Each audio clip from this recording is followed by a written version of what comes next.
What's one thing people might be surprised to learn about you? I'll give you a fun fact. I didn't even know that. Mark's shaking his head too. He had no idea. Where do you see High Homes in the next 5 years? Oof, that's a very interesting question. Hey guys, welcome back to the High Homes YouTube channel. Welcome back to another episode of Meet the Team Together. Today we are going to sit down with Kian and we're going to learn all about his life, his background in real estate, how and why he started High Homes. Are you guys ready? Let's go. Okay, Kian, tell us about where you're from and your roots here on the Costa del Sol. I think you have quite an interesting story. First of all, it's quite strange to be here, being the one interviewed, and it's been a while actually. We wanted to do this video for quite some time. Yeah, it has been, and we've had a lot of requests for this video, so it's nice to sit down with you. Here I am. Yeah. Okay, so where I'm from. I am from Spain. Mm-hmm. I was born in Málaga, but from a very mixed cultural background. So my father is half Spanish, half Moroccan. And my mother is English. They both met here in Spain, and super multicultural background since I was a little boy. Having my dad was just half Moroccan and Spanish. We had like a lot of influence from that side of the family in our day to day. Same thing goes from my mom's side. However, being grown up in Spain and living my entire life in Spain, I don't know if I consider myself Spanish, and that's a question, still like an interrogation that I have. Like, where do you consider yourself from? Well, I don't really have one place. I mean, I would say Spanish because I've born here my entire life, and I feel a bit Spanish. I feel a bit English. I feel a bit Moroccan in a way. I feel a bit of everything, but I think above all more Spanish, but not 100%. Interesting. Yeah, because I mean, when somebody first meets you, I mean, you certainly sound British. That's what everyone thinks. Nobody would guess. On the YouTube like channel, people that come across like our content, they go, "Oh, it's a Brit that's most probably relocated to Spain." And when I meet people for the first time, I was like, even though I do sound British, I'm not British. I'm Spanish. It's quite funny. What about your name, Kian Bennani? So Bennani, what are the roots of the name? So my full name, actually, if you want, like the full name is Kian. It's super international. Kian John Bennani Patterson. Yeah, it's like super international. You covered all the bases there. Yeah, Kian is after my mom and my dad named me Kian. John is after my great granddad. Bennani is the Moroccan surname, and Patterson is my English surname. So total mix. Yeah, very cool. Okay, your real estate career. Okay. What first inspired you to start your career in real estate here on the Costa del Sol? It wasn't my plan. So I wasn't planning to become a real estate agent. You were heading in a totally different direction, weren't you? Different direction. Yeah. I mean, I was in my teenage years. I decided I wanted to become a doctor. Specifically, I decided I wanted to be a neurologist. So when I was 14, 15, I made sure that I studied everything. I made sure that I made the right steps towards medicine. Ultimately, I was going to study in the UK.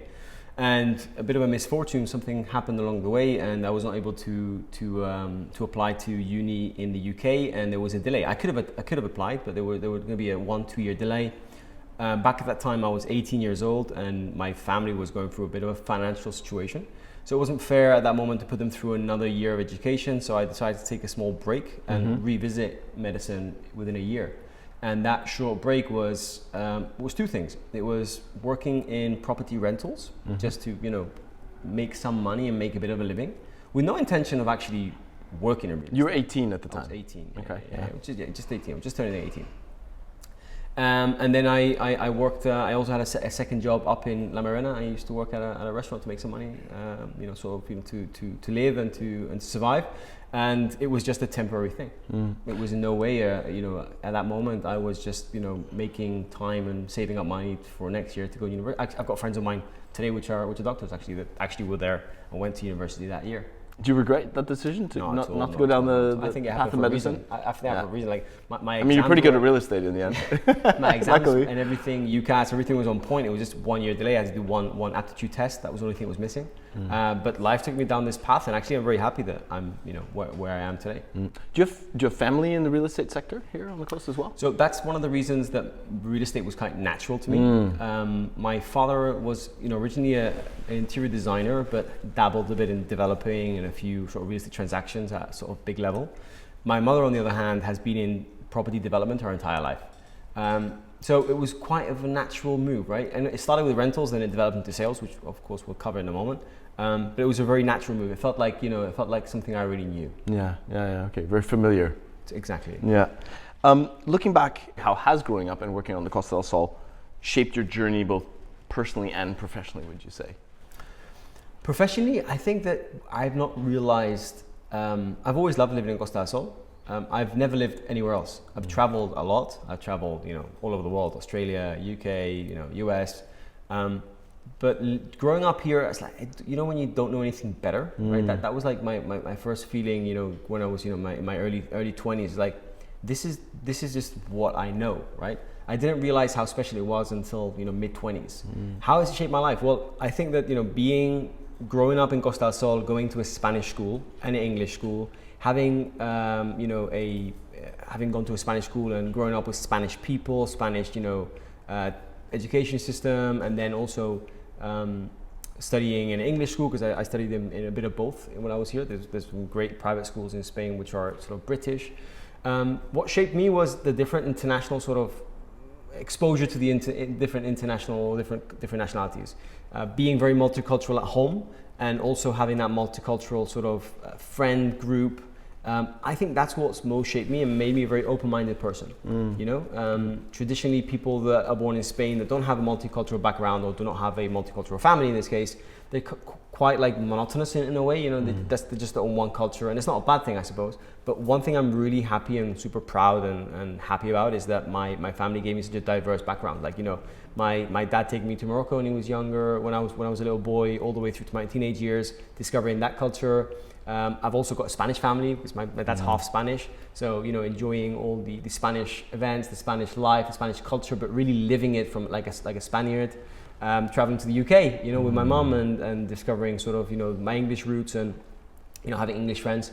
So what's really shaped me is the international scene of Costa del Sol, and it's made me who I am today, 100%.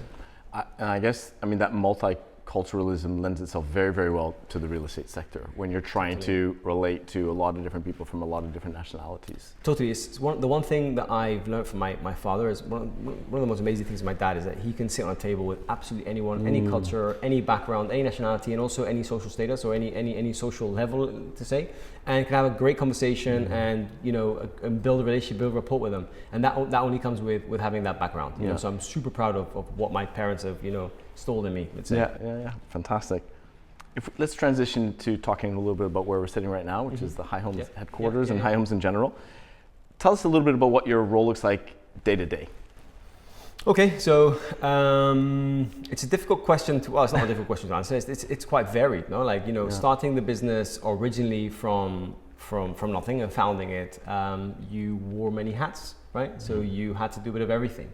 And the business developed quite a lot in the last years, and more so in the last 5, and then even more intensely in the last 2, with you coming on board.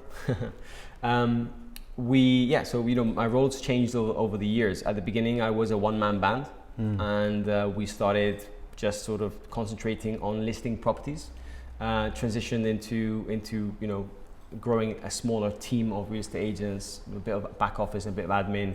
Working mildly on marketing, and then back into 2019, 2020, that's when we transitioned into being a buyer agency. I have to say, to be quite honest, and people don't really talk about it, it's like I can honestly say I didn't know what I was doing for the first 5 years. Yeah. Right? And I didn't have a business plan. And that's like you get a lot of people that come to market and go, oh, I created this business, I had this, but I didn't have a business plan. I just survived, right? And then surviving turned into a business, and then we had a running business, and for the first 5 years, I can still say today I didn't know what I was doing. I was learning as we go, sort of flying, building the airplane in the sky. It's only been the last 5 years where we know exactly what we're doing, what we're building, but most importantly, where we're going. Yeah. Okay, back to what, I want to get to that actually, about in terms of where we're going, but what had originally inspired you to start High Homes, and what vision did you have for the company from the beginning? Did you have one? I mean, it sounds like maybe there was no plan. Not at the beginning, it was as we go sort of situation. Just get into real estate and then we'll figure it out as we go. Yeah, but the way I entered into real estate, it was actually through a luxury real estate agency. So, after not entering university, I worked in rentals for a very short period of time, and I got headhunted by a company in Portonus, that had a very high-end luxury real estate office with maybe 15 agents, and I was only 19 years old. Average age of all these agents were, 40s, 45, super intimidating, but I didn't have the experience, I had the attitude. So I entered into this environment, going from Mijas Costa rentals into Marbella real estate and the luxury kind. It was mind-blowing. It was mind-blowing because I remember how hard I had to work just to get one rental across the line.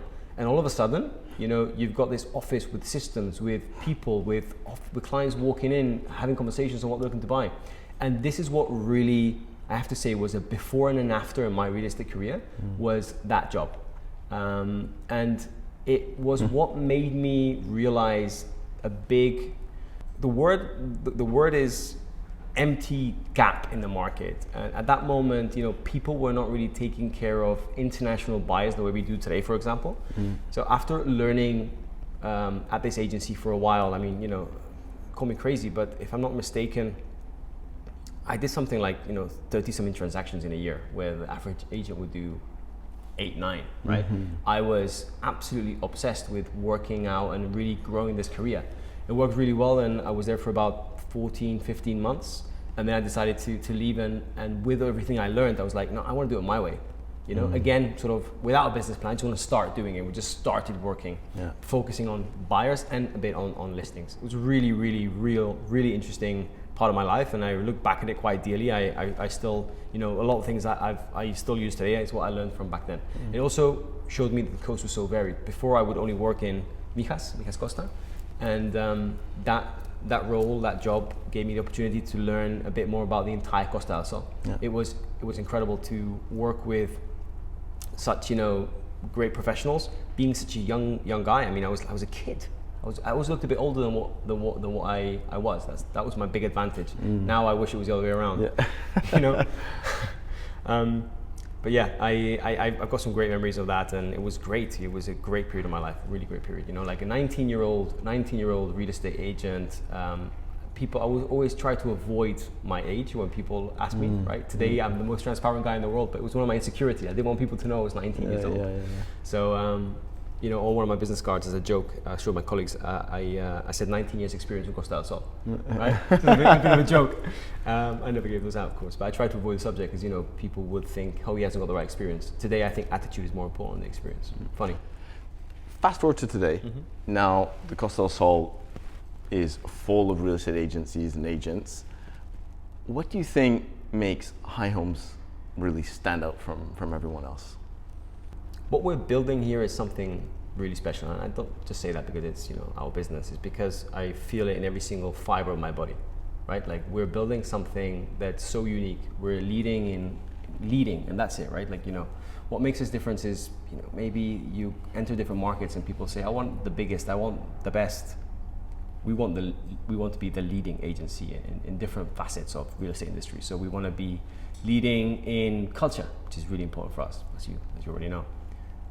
Leading in culture, leading in sort of that human element where every single agent in our team is handpicked, and that's actually true.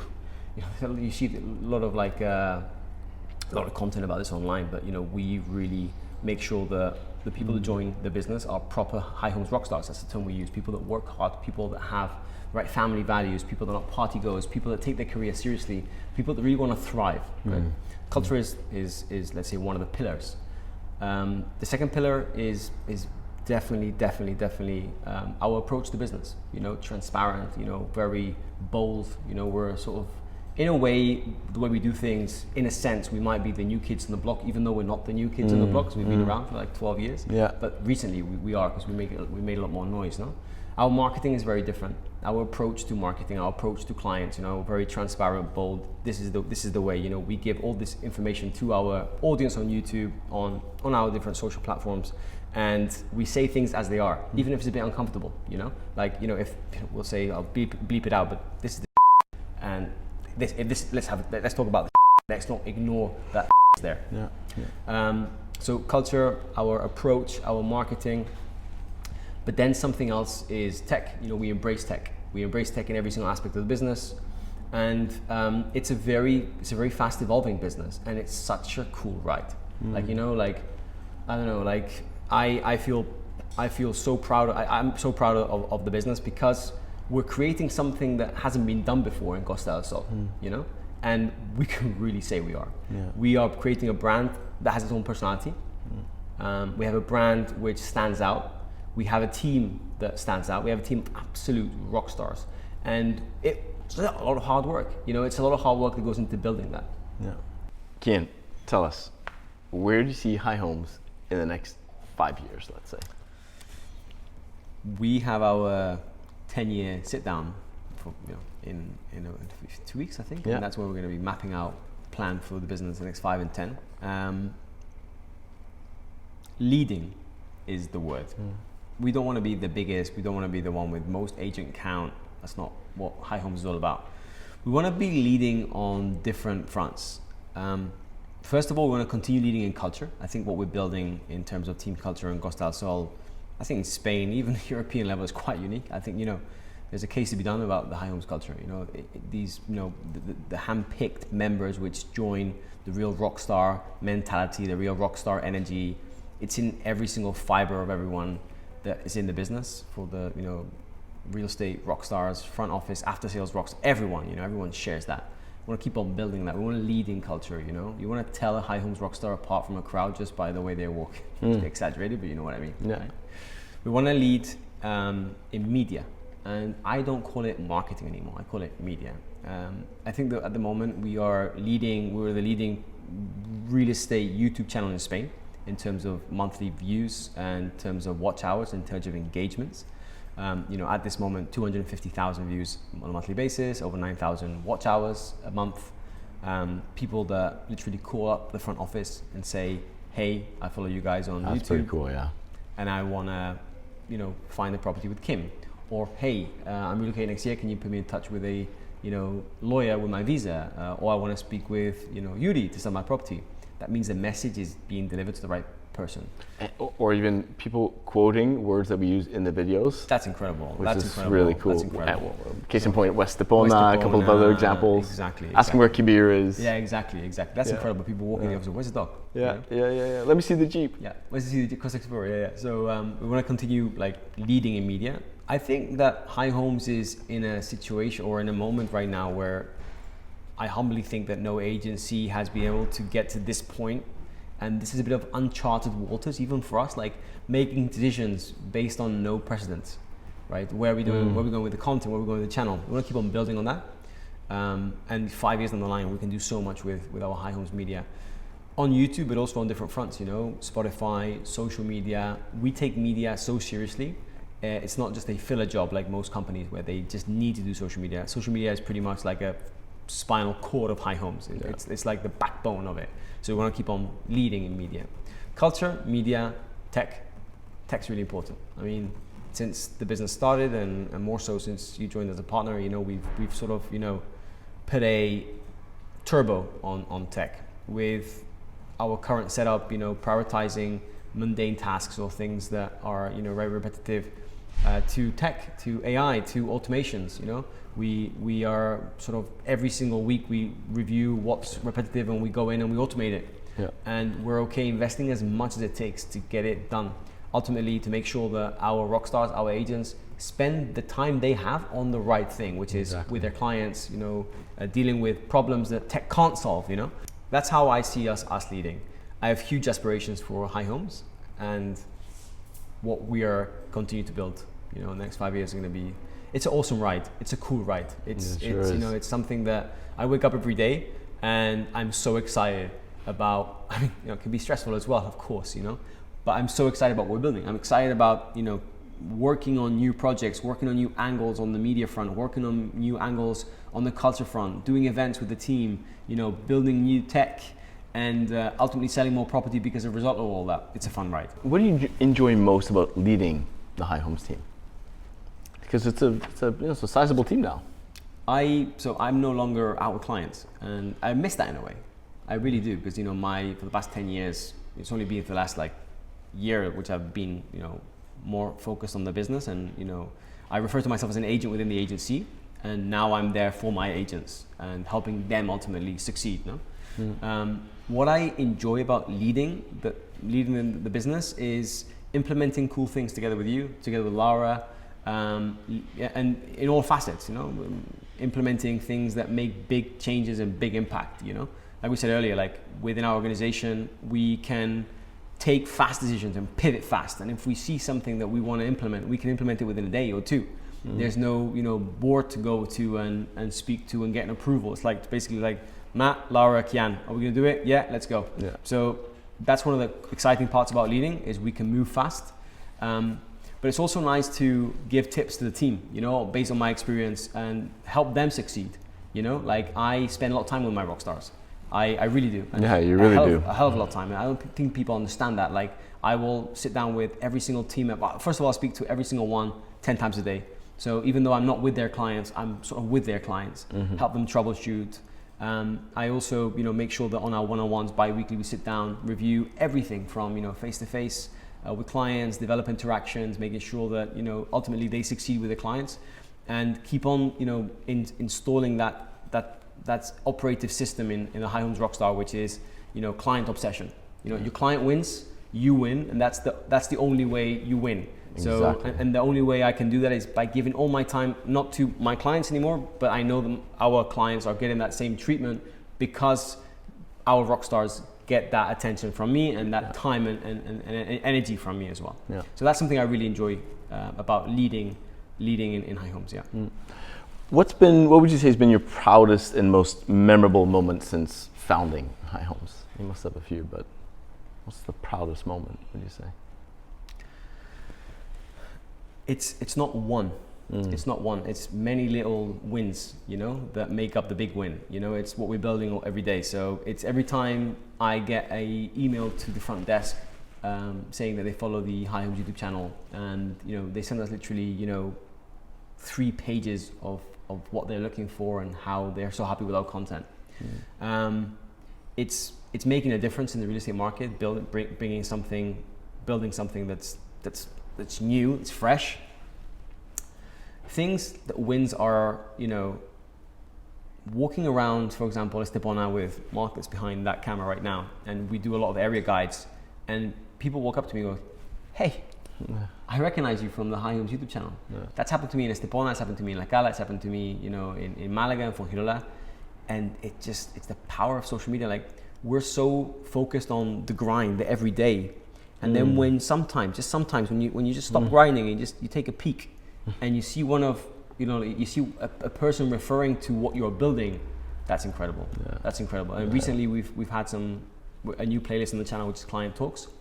And that's where I get the chance to speak to clients that have succeeded in their purchasing process with a rockstar, and I get to ask them about their experience, and that's another win. You know, the wins are daily. The wins are implementing, you know, automations and tech when someone has been doing something that's very repetitive, and we can get that automated.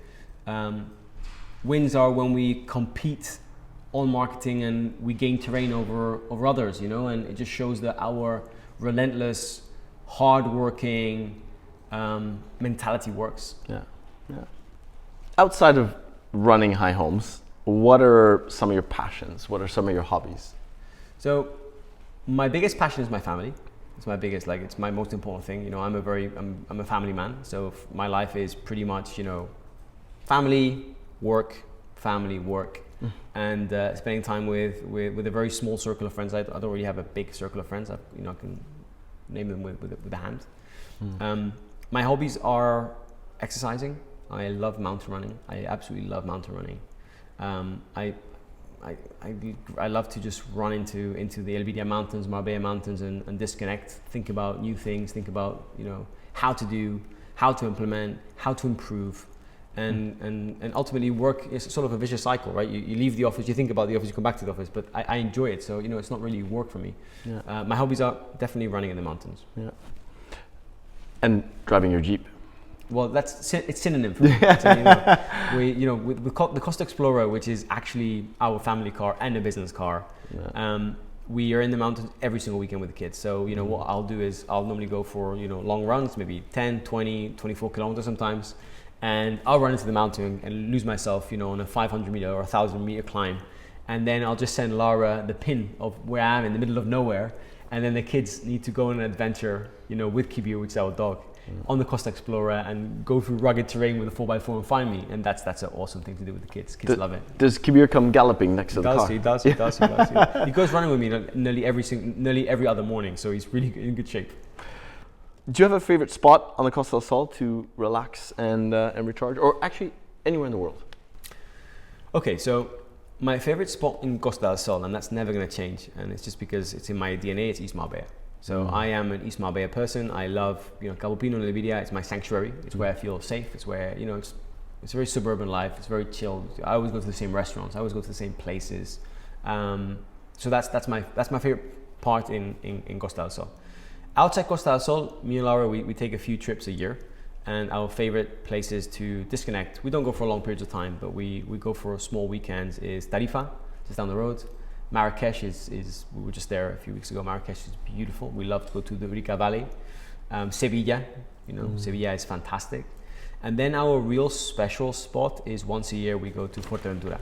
So in Fuerteventura, in the north of the island, there's a very small little town called Lajares. There's a few thousands of people that live there, and we normally spend 2 weeks there at the beginning of every year. So that's my special spot outside Costa del Sol. What's one thing people might be surprised to learn about you? Oof, that's a very interesting question. I'll give you a fun fact. I used to be a fencing champion. I didn't even know that. Yeah, I used to be a fencing champion. Mark's shaking his head too. He had no idea. I used to be a fencing champion for Málaga, and then I won in Andalusia, which is the regional. Yeah. And then I thought to myself, man, I'm really good at this. So I went and enrolled myself into the national tournament, and they annihilated me. Yeah. Yeah. So I love fencing. I haven't fenced for many years, but I love fencing. There you go. I'm going to add one more. You speak Dutch quite fluently. So and some Arabic as well. Yeah, so I speak English and Spanish fluently. Dutch, half. It's very good. He's being modest. It's very good. So an interesting fact about me, just onto your question, that people might not know, is that I've been with Laura since we're 12 years old. So Laura has been my teenage love and is still my wife today, and that's something quite unique, being with someone since you were actually a child, and growing everything together, the family, growing the business, everything we've done until now, which we're very proud of. Very cool. We're going to turn to a really fun part of these interviews, which is the quickfire questions. Let's go. Are you ready? I'm ready. Okay. Beach day or mountain hike? Mountain hike. Yeah, I could have thought. Football match or night out at a concert?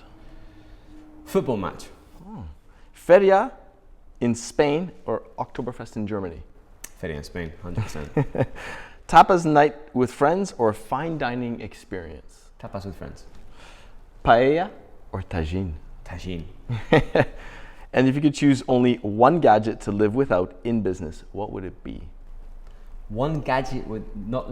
Say again? One gadget to live without in business, what would it be? That's the Mr. hardest Gadget. question. That's a real hard question. Yeah. I need all my gadgets, man. Yeah. And then some. My brick. Ah, yeah. Look it up. It's pretty cool. But yeah, you haven't used it very much, have you? I haven't used it. Yeah. It's very handy. He bought me one. It's very cool. Kian, thanks so much. That's a wrap. Guys, we hope you enjoyed getting to know Kian a little bit better after all these years. If you've been following along on the YouTube channel, it's been really nice to get to know you even better. If you have any questions that you don't think I covered about Kian that you would like to know about, feel free to post them in the comments section below. And of course, as usual, don't forget to like and subscribe to this amazing channel. All right, guys. Hasta luego. Thanks, guys.